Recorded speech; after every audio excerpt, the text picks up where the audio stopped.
जनसुराज की सरकार बनेगी तो क्या काम होगा। प्रशांत किशोर सीमांचल को नजरअंदाज कर रहे हैं। जनता में चर्चा है कि प्रशांत किशोर बीजेपी के एजेंट हैं। ये नई जमात में पुराना इमाम को थोप दिया गया। AIMIM ने काफी मजबूती हासिल कर ली है। काठ की हंडी एक ही बार चढ़ती है। विधानसभा में AIMIM का जो टिकट है पेज फंसा हुआ है। एमआईएम की मजबूती नहीं थी, वो बदलाव की मजबूती थी। जनसुराज भी लगातार मुस्लिम ही कर रहे हैं। सीमांचल के उस मुसलमानों को याद रखना चाहिए कि वही लालू यादव जी रामविलास पासवान के शर्त को नहीं मान करके दोबारा इलेक्शन थोप दिया बिहार सरकार में। और 1990 से 2005 तक जो जंगल राज था, बिहार के लोग उसको आज तक नहीं भूला है। ऐसी विधानसभा की राजनीति का, क्योंकि जैसे जैसे इलेक्शन करीब आ रहा है लगातार जो है राजनीति सरगर्मियां बढ़ती चली जा रही हैं। बातचीत करने के लिए हमारे साथ हैं जनसुराज के नेता। आज हम शुरुआत करेंगे प्रशांत किशोर से। सर, बातचीत करेंगे जिस तरीके से 7 मई को प्रशांत किशोर अमोर विधानसभा पहुंचे, अमोर में एक सभा की गई। आखिरकार 22 में वो सभा क्यों नहीं हो पाया और 22 में सभा आखिर प्रशांत किशोर क्यों नहीं कर रहे हैं या फिर पद यात्रा क्यों नहीं निकाल रहे, क्या वजह है? देखिए, पिछले 3 साल से प्रशांत किशोर जी पद यात्रा कर रहे हैं। जी जी। पश्चिमी चंपारण से 2 अक्टूबर 2022 से लगातार वो पदयात्रा कर रहे थे और उनका पदयात्रा करते हुए वो सुपौल तक आए। बिहार के 5500 गांव में पदयात्रा कर चुके हैं। जब तक लोकसभा इलेक्शन आया, इसलिए वो सीमांचल में पदयात्रा नहीं कर सके। यकीनन इलेक्शन के बाद वो करेंगे।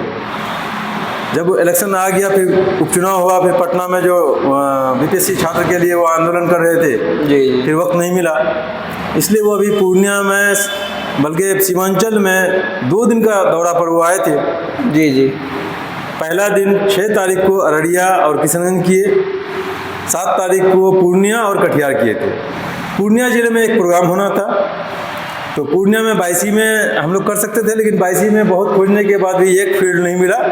ये बहुत ही अफसोस की बात है कि 22 में एक स्टेडियम, फील्ड कुछ भी नहीं है जहाँ पर एक सभा किया जा सके।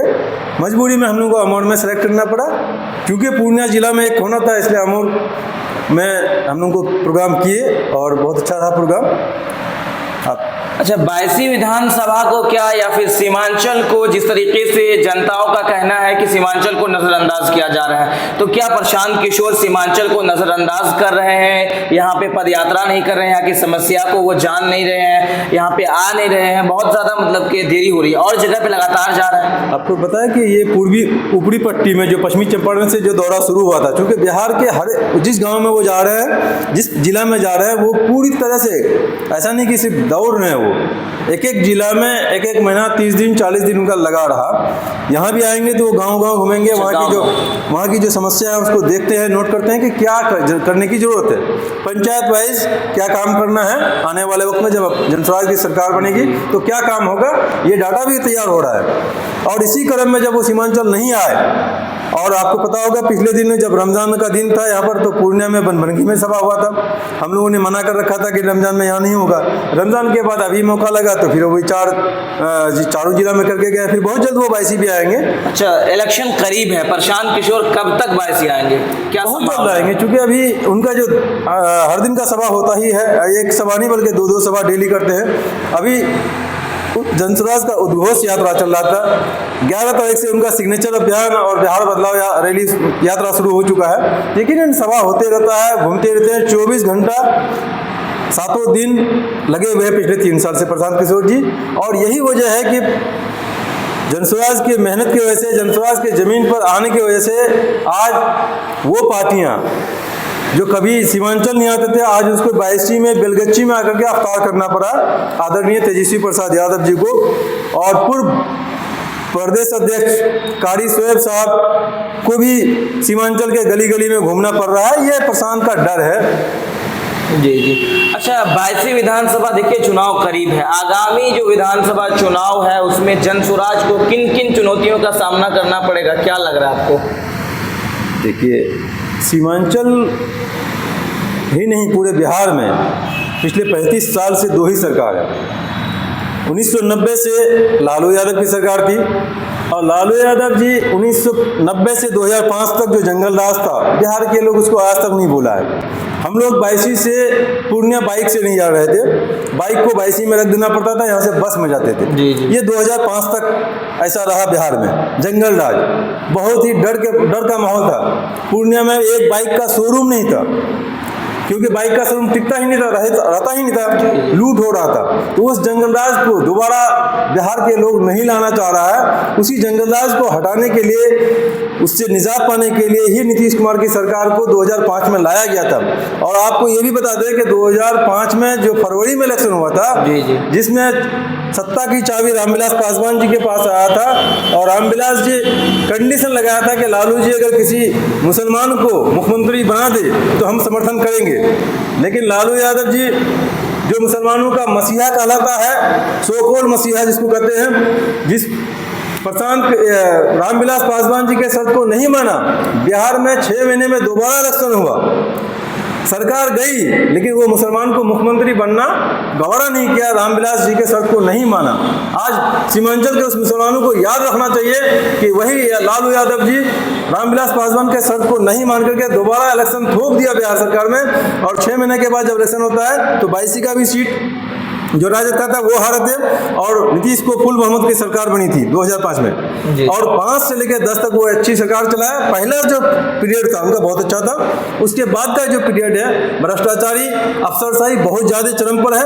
आज पिछले 20 साल से बिहार के लोग बदलाव चाहते हैं। प्रशांत किशोर जी पहले बिहार में सर्वे करा के देखे, बिहार में 60% लोग बदलाव चाहते हैं। सारे लोग बदलाव के मूड में हैं कि बिहार में एक नई व्यवस्था होनी चाहिए।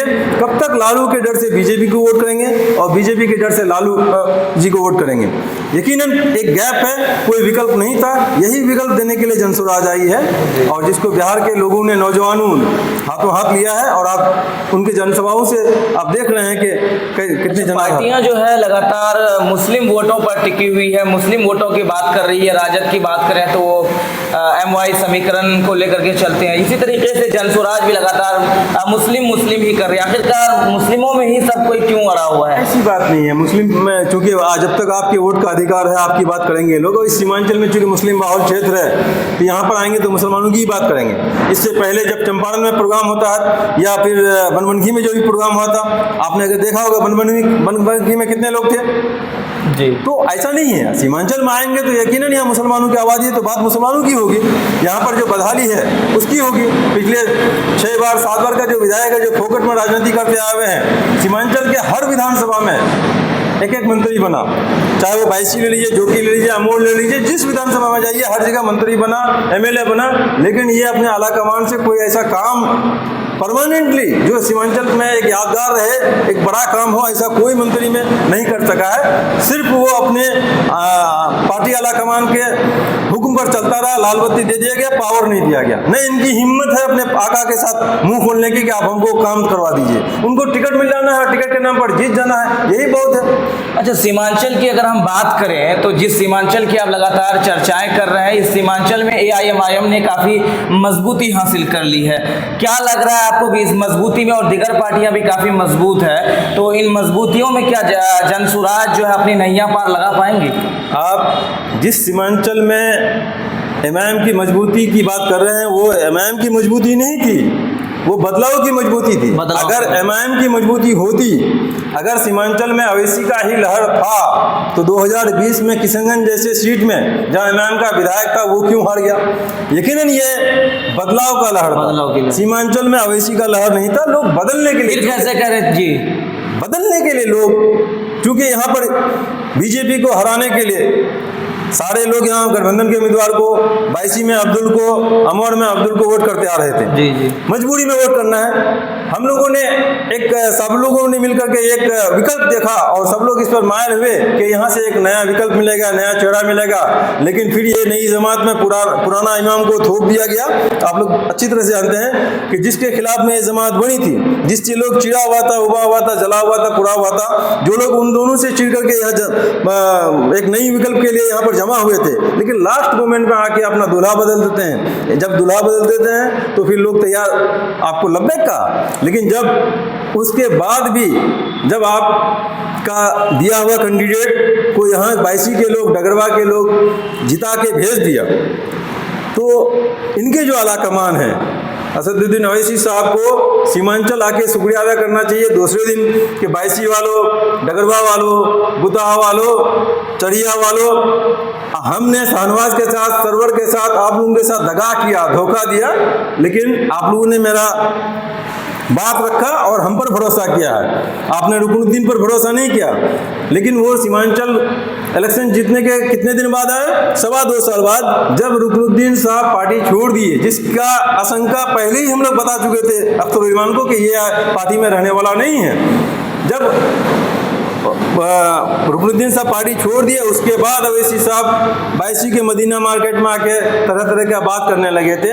उसके बाद फिर आप 24 में आके वोट मांगते हैं, फिर अब 25 में जब इलेक्शन की बारी आए तब आप वोट मांगते हैं। यकीनन आप पर लोगों ने भरोसा किया था, आप पर भरोसा करके लोग 5 विधायक बनाया था, क्योंकि एक विकल्प मिला था, लहर नहीं था, बदलाव के लिए था। अगर लहर होता तो किशनगंज में कमरुल हुदा भी दोबारा इलेक्शन जीत जाता। अगर यही लहर होता तो कस्बा भी निकल गया होता। यही लहर होता तो आदिल हसन आजाद जो आपका बलरामपुर है, जिसको टिकट मिला, जिसको हिम्मत नहीं, एक टिकट, अपना टिकट वापस कर दिया, जिसको अपना विधानसभा में कोई चर्चा नहीं है, उसको लड़ने का हिम्मत नहीं हुआ, तो आप अंदाज कर सकते हैं कि कोई लहर नहीं था, बदलाव। पुरानी बातों को आप काफी याद कर रहे हैं, और वो वक्त था जो जिस वक्त आप लोगों के साथ में काफी ज्यादा छल कपट हुआ, जो भी हुआ आप लोग जिस तरीके से बता रहे हैं। तो इस वक्त भी देखा जा रहा है कि बायसी विधानसभा में AIMIM का जो टिकट है पेज फंसा हुआ है। आपको इसमें मतलब क्या कुछ समझ में आ रहा है, क्या लग रहा है, क्या होगा? वो काठ की हंडी एक ही बार चढ़ती है जी, बार बार काठ की हंडी नहीं चढ़ती है। इसलिए जो 2020 में हो गया है, अभी ये लोग माहौल को गर्म करने के लिए बस इधर से उधर कर रहे हैं, कुछ लोगों को जोड़ रहे हैं। पार्टी में आइए तो टिकट देंगे, फिर देंगे कि नहीं देंगे तो वक्त ही बताएगा। यहाँ तो जानते ही हैं कि सिर्फ माहौल को गर्म करना है। अभी आप देख रहे हैं जिस चीज़ को आप कहना चाह रहे हैं कि भाई टिकट किसको मिलेगा, वो सस्पेंस है, ये उनका मामला है, किसको मिलेगा। जनसुराज का टक्कर एनडीए के उम्मीदवार से है, न कि MIM और राजद। जबकि यहाँ पे AIMIM ने जीत दर्ज की, क्योंकि मुस्लिम बहुल्य क्षेत्र है, उसके बाद से या फिर इससे पहले राजद के विधायक रहे कई मरतबा। तो आप किस तरीके से, एनडीए तो मतलब कि बायसी में लगभग दूरों दूर तक नजर नहीं आ रहा, फिर क्या टक्कर आपका राजद से, किससे है? MIM से? जनसुराज का टक्कर एनडीए से है, एनडीए से ही, बिल्कुल पूरे बिहार में एनडीए से टक्कर है, और बायसी विधानसभा में एनडीए से टक्कर होगा। राजद का कोई मामला नहीं? कोई मामला नहीं राजद से, MIM से कोई मामला नहीं। इसलिए मामला नहीं है कि फिर तो वही पुराने चेहरे हैं जिनसे लोग बदलना चाहते हैं, जिनसे लोग उबे हुए हैं, जिनको देख रहे हैं पिछले 45 साल से।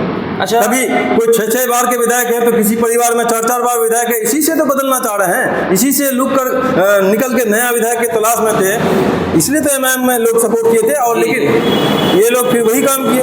अभी भी शायद वैसा ही कुछ होने वाला है जैसा सुन रहे हैं आप लोगों के माध्यम से। जी। अच्छा, आप एक मुस्लिम नेता है, तो क्या मुस्लिम जो वोटर्स है वो बीजेपी को हराने के लिए ये जिम्मेदारियां ले ली है कि नहीं, हमको सिर्फ बीजेपी को हराना है, मुस्तकबिल जो भी हो? यही बात तो हमारे आदरणीय प्रशांत किशोर जी बता रहे हैं कि आप अगर बीजेपी को हराना चाहते हैं तो इत्तेहादुल मुस्लिमीन करने से नहीं होगा। इत्तेहादुल मुस्लिमीन अगर करेंगे तो इत्तेहादुल हिंदुईन भी हो जाएगा। अगर आप चाहते हैं कि इत्तेहादुल हिंदुईन, शॉर्ट में बीजेपी कह सकते हैं आप, जो उससे फायदा नहीं होगा। अगर मुसलमानों को अपना हक व हुकूक की लड़ाई लड़नी है तो हिंदुस्तान के उन हिंदुओं के साथ मिल के, उनका साथ दे के या उनका साथ ले के लड़ना पड़ेगा, जो गांधी के विचारधारा को मानता है, जो अम्बेडकर के विचारधारा को मानता है, जो समाजवाद है, जो यकीनन गॉडसे और बीजेपी को नहीं मानता है। ऐसे 42% हिंदू हैं जिसके साथ मुसलमानों को मिल करके ही आप उस गॉडसेवाद, RSS के लोगों से, बीजेपी के लोगों से आप लड़ाई लड़ सकते हैं। जो ये भारत देश की लड़ाई है, जो 38% वोट लेके वो राज कर रहा है और 62% लोग बिगड़े हुए हैं। अच्छा, जनता में चर्चा है कि प्रशांत किशोर बीजेपी के एजेंट हैं। अब ये चर्चा वही चला रहे हैं जो पूर्णिया में आकर के एनडीए का वोट मांग रहे थे। अच्छा, वही नेता जो 2010 तक क्रिकेट खेल रहा था, बल्कि खेल नहीं रहा था, क्रिकेट खिलाड़ी सबको पानी पिला रहा था। जी जी, फील्ड में पानी पिला रहा था। वो नेता 2010 तक नेता नहीं था। आज उसी प्रशांत किशोर का देन है कि 2015 में महागठबंधन बनाया गया। नीतीश कुमार और तेजस्वी यादव को मिला करके, राजद और जदयू को मिला करके महागठबंधन बनाया गया और लालू यादव को पॉलिटिकल वारिस देने का काम यही प्रशांत किशोर किया। अगर ये महागठबंधन नहीं कराया गया होता, प्रशांत किशोर मदद नहीं किए होते, तो आज राजद पूरी तरह से खत्म हो गया होता, क्योंकि 2010 में सिर्फ 22 एमएलए था राजद का। 2015 में फिर रिवाइव हुआ, दोबारा पॉलिटिकल वारिस मिला लालू परिवार को, और उसके बाद फिर लालू, आप देख रहे हैं कि पूर्णिया में आकर के वो बीजेपी का वोट मांगा। जी जी जी। 2020 में वही तेजस्वी यादव सीमांचल में आके सीमांचल विकास आयोग का गठन करने का वादा करके गया था। क्या किए वो? क्या वो सरकार बनी? 17 महीने की सरकार बनी? कोई ऐसा काम जो सीमांचल के लिए किया हो?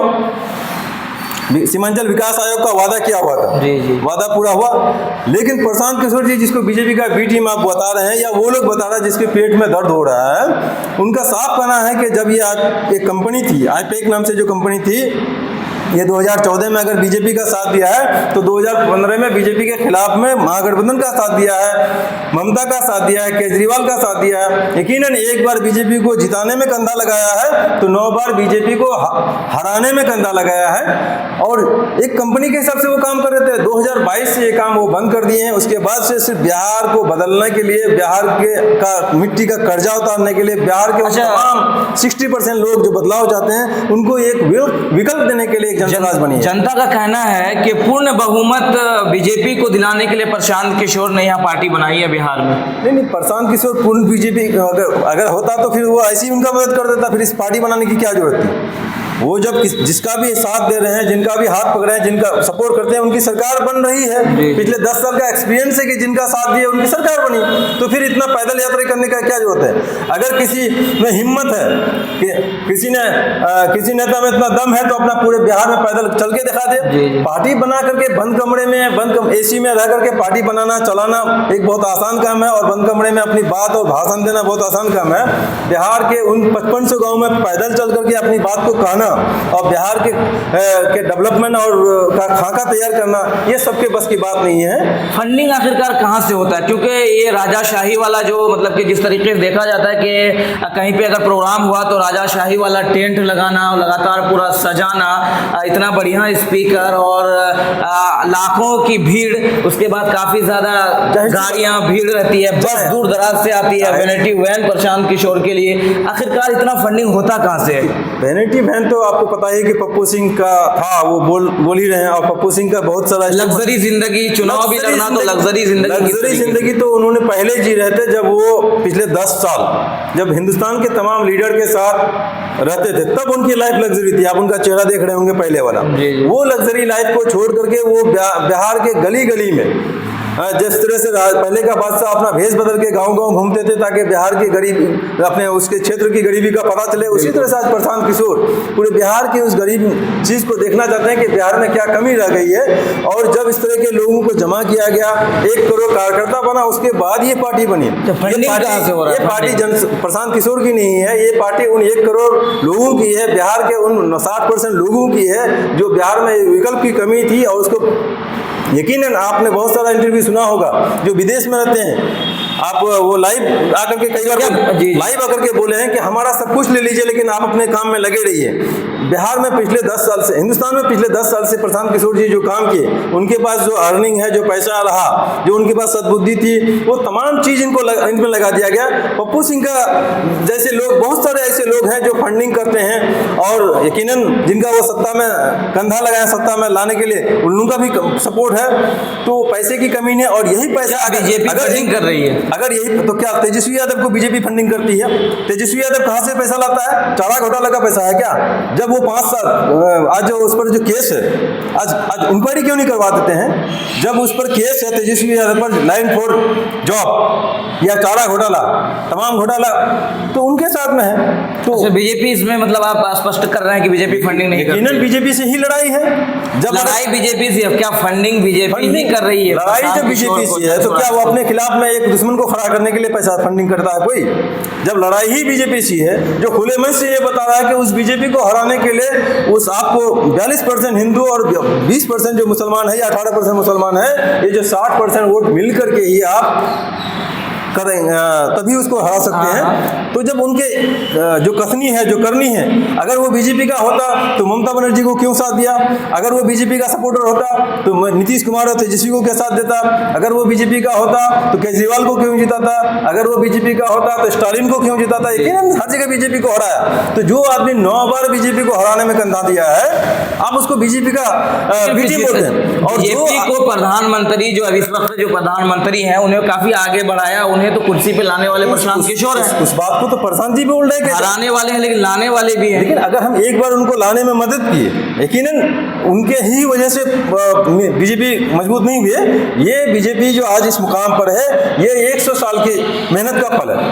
1925 में जो संघ आरएसएस का बुनियाद रखा था, ये तब से ये सोच रखा गया है, उसी का ये डेवलप रूप है। यकीनन 2015-14 में उनका कंधा लगा था, एक बार उनका कंधा बीजेपी को जिताने में लगा था, तो 9 बार उनके खिलाफ में भी तो लगा है। तो 9 बड़ा है कि 1 बड़ा है, लेकिन पूर्णिया में आकर के बीजेपी का वोट मांगने वाला एक मरतबा थोपा गया, अभी तक चल रहा है, देख सकते हैं। थोपा गया तो उस सवाल है कि आप बीजेपी का वोट मांगने वाले को क्या कहेंगे? जो खुले मन से बीजेपी का वोट मांग रहा है, उनको क्या कहेंगे? ये तेजस्वी यादव चाह रहा है कि जब तक बीजेपी रहेगा तब तक हमारी रोटी चलती रहेगी। एक बार लालू जी आडवाणी को गिरफ्तार कर लिया है तो उसके लिए पूरा बिहार का मुसलमान उसी कर्ज को आज तक नहीं उतार पा रहे हैं। आप देख रहे हैं कि 22 MLA MP का टिकट अभी बांटा तेजस्वी यादव, सिर्फ 2 मुसलमान को टिकट दिया।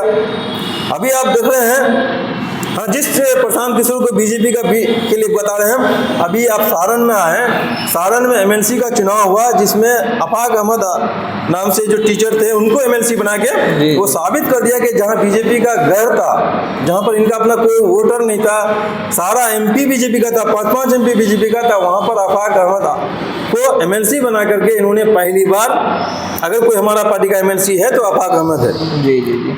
4 उपचुनाव हुआ अभी, उसमें 4 में से 1 मुसलमान को टिकट दिए। प्रशांत किशोर जी जैसे आबादी के हिसाब से टिकट देना चाहते हैं, लेकिन वहीं तेजस्वी यादव कहाँ किसी 4 में से किसी मुसलमान को टिकट दिया? बल्कि 22 में से सिर्फ 2 मुसलमान MP को लड़ाया था, जो एक शाहनवाज को और एक फातमी साहब को लड़ाया था, आपको पता है। अच्छा, ये जो डर है, ये डर है जो फोकट में जो मुसलमानों का वोट ले रहे थे, एक तो वो ले रहे थे और एक है कि सिर्फ इत्तेहाद करने के लिए आया है, ताकि इत्तेहाद करना है। यही अवैसी साहब 2012 से पहले कहाँ थे भाई? आप 2004 में भी MP थे और आपके पिताजी 1984 से MP हैं, लेकिन आपके मुंह में वो जबान 2004 में थी या नहीं थी कि जब से मोदी आया तब से आपके मुंह में जबान आ गया है? 2012 के बाद ही, 13 के बाद ही हम देख रहे हैं कि यहाँ पे सीमांचल एरिया में जब बात कर रहे हैं AIM की, तो कितनी कामयाबी मिल सकती है? कुछ आप आइडिया दे सकते हैं, क्या हो सकता है?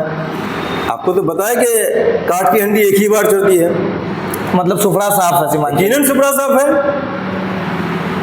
अच्छा, जनसुराज को आखिरकार यहाँ की जनता क्यों वोट करे? क्या देखकर वोट करे और क्यों करे? आखिरी सवाल। जाहिर सी बात है कि पिछले 15 साल से जो डॉक्टर बिहार का इलाज कर रहा था और आपका बीमारी का इलाज नहीं हो सका, जी जी, 2005 से 2025 तक जो डॉक्टर नीतीश कुमार इलाज कर रहा है लेकिन नहीं हो रहा है। ना आपके यहाँ भ्रष्टाचार कम हो रहा है, ना अफसरशाही कम हो रहा है, ना आपके यहाँ रोड पुल पुलिया बन रहा है, ना आपके सीमांचल में कोई काम हो रहा है। तो यकीनन जब पुराना डॉक्टर फेल हो गया है तो आपको नया डॉक्टर को ही ट्राई करना चाहिए, जो 243 सीट में इलेक्शन लड़ करके सरकार बनाने के लिए जद्दोजहद कर रही है, और जो 2-4 सीट में लड़ेगा वो सरकार नहीं बनेगा। अगर बिहार बदलना है, अगर सीमांचल बदलना है और भ्रष्टाचार को खत्म करना है, अफसरशाही को खत्म करना है, नीतीश कुमार के राज में ये अफसरशाही चरम सीमा पर है और जो यहाँ के विधायक का अपना सिस्टम की वजह से जो चरम सीमा पर अफसरशाही है, इसको अगर मिटाना है तो एक नई सरकार को लाना जरूरी है। और नई सरकार लाने का सिर्फ और सिर्फ एक ही रास्ता है कि वो जनसुराज का सरकार हो सकता है, जो जनता का सुंदर राज होगा, वो जनसुराज का राज होगा। चलिए, बातचीत हुई, बाकी आपकी क्या कुछ राय है कमेंट जरूर कीजिएगा। सिर्फ सीमांचल ही नहीं बल्कि पूरे बिहार के बारे में जरूर बताइएगा। फिलहाल जय हिंद।